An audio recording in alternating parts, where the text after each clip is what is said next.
దేశంలో ఏ రోగానికి ఏ మందు కావాలో అది మన దగ్గర ఉందని, అలాగే బ్రహ్మాస్ కూడా ఉన్నాయని కేంద్ర రక్షణ మంత్రి రాజ్నాథ్ సింగ్ అన్నారు. హైదరాబాద్ లో జరిగిన కార్యక్రమంలో రాజ్నాథ్ సింగ్ మాట్లాడారు.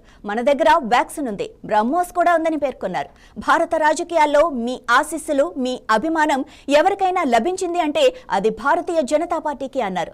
మన ప్రధాని మోడీ అధికారం చేపట్టిన 12 ఏళ్లలో అంతర్జాతీయ సమాజంలో భారతదేశ ప్రతిష్ట పెరిగిందని పేర్కొన్నారు.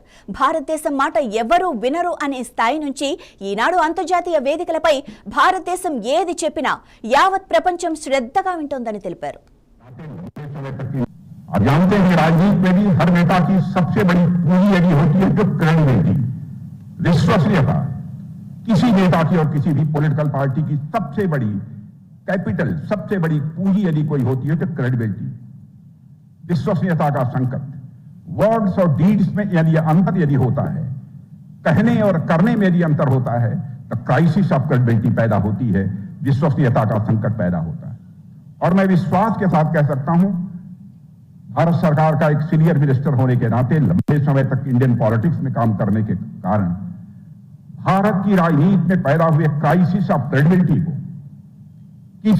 किसी पॉलिटिकल पार्टी ने यदि चैलेंज के रूप में स्वीकार किया है, तो हमारी पार्टी भारतीय जनता पार्टी ने स्वीकार किया। और कैसे हमारी विश्वसनीयता।